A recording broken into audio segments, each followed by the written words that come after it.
Hey, this is Patrick with Coastal Elite Roofing. We're over here at 9062 Oakfield Drive. We're going to be performing a repair on this shingle that has lifted and gotten creased from the wind. You can see the heavy creasing at the top. I'm going to try to get this out as carefully as possible. I've got you set up on my phone or on my pitch hopper inside my shoe. Pablo wasn't able to make it out today. Everybody is really stretched out, overbooked, and we're just really understaffed. So we're just trying to get everybody as quickly as possible. The shingle starts here, it starts here. I'm going to be removing all of the nails out from the row above.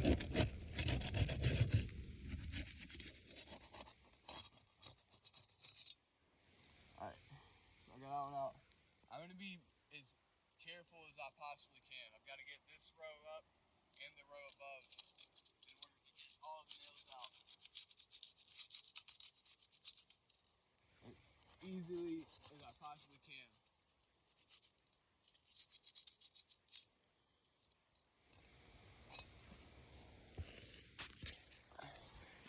You can see how easy I was being, and my pry bar just barely broke through the face of this shingle. Pretty sure that's similar to what happened on the first go around of doing this. I'm gonna finish getting it adhered. All right, so I've got them both unadhered, ready for me to get some nails out.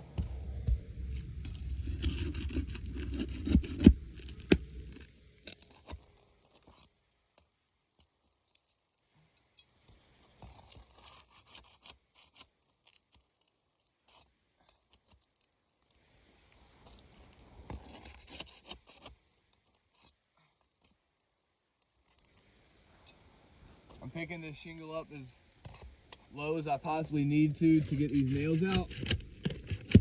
But whenever I'm gonna be hammering them back in, I'm gonna have to pick them up a little bit more. And the only reason that is because this roof is on a 10-12 pitch. And in order for me to fasten this nail square into the face of this roof, I've got to pick the shingle up at least a 90-degree angle to get my hammer on the nail head in a square fastening motion so it fastens flushly on top of the shingle rather than going in at an angle and puncturing through the matting of the shingle itself. So it's quite difficult, but like I said, I'm just going to continue as easy as I possibly can trying to perform this repair. I'm putting these nails on my pit chopper.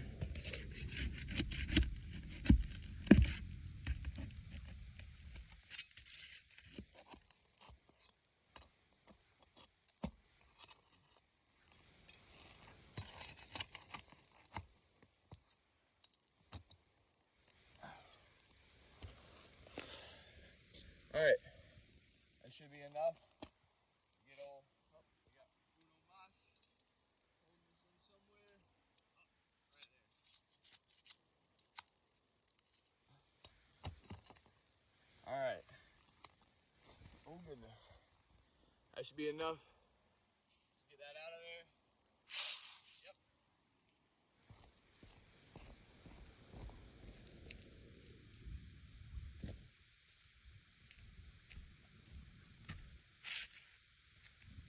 All right, I'm gonna be putting in the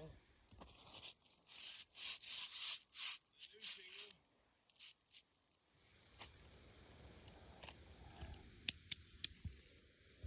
Gotta find my hammer. All right, so like I said, I've got to hold this shingle up just high enough.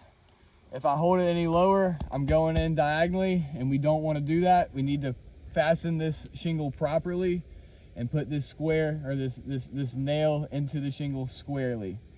So I've got to pick it up just high enough so I don't hit the face of the shingle or the leading edge, shall I say. I'm still going in on just a little bit of an angle, just because it's near impossible. See, I didn't damage the shingle, but I did hit the face of it, or the leading edge, just a little bit, which shows that I'm holding it as high or as low as I possibly can in order to fasten this nail head properly.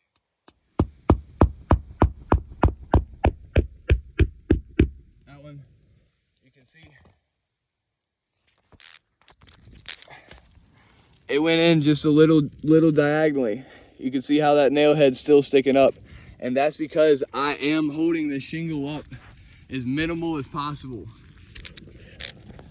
I really should pick it up even higher, but I'm not going to.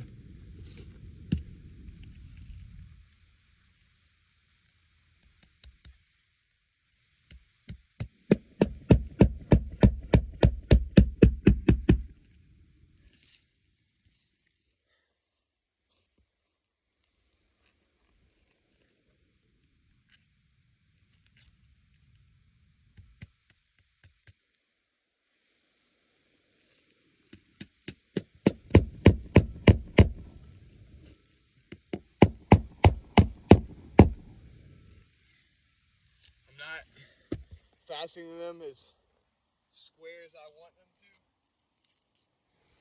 but that's for the sake of someone in that office not saying that I picked this shingle up too high to do what I was doing, or I was being too aggressive. I'm being as easy and picking up as minimal as I possibly can. Still going in at a little bit of an angle.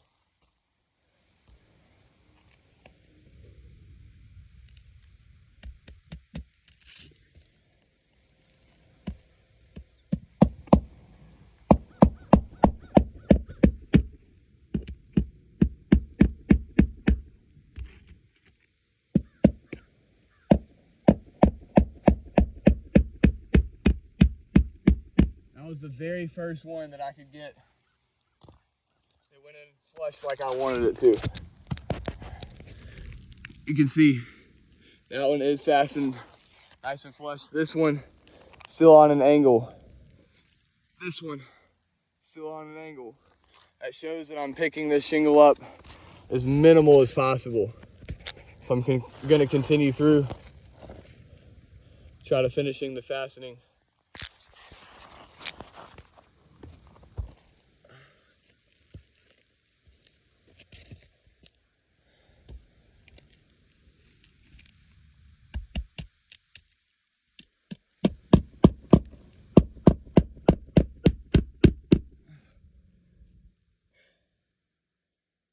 Quite the steep pitch.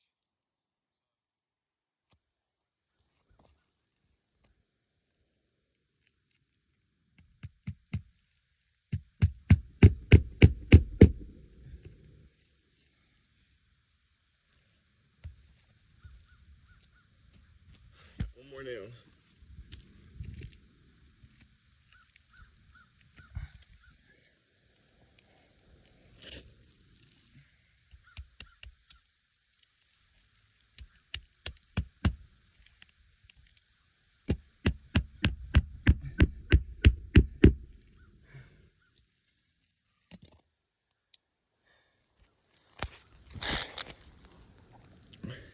So we have finished with the attempted repair.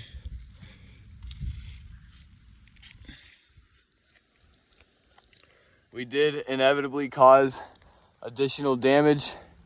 You can see the shingle is trying to dry up a little bit, but you can see that crease line at the top and here in the middle. It goes down the entire face of the shingle on both of them. You can see it very severely right there, as well as this shingle ripped as I was trying to delaminate it from the other shingle. So as we concluded with this repair, this one has also failed.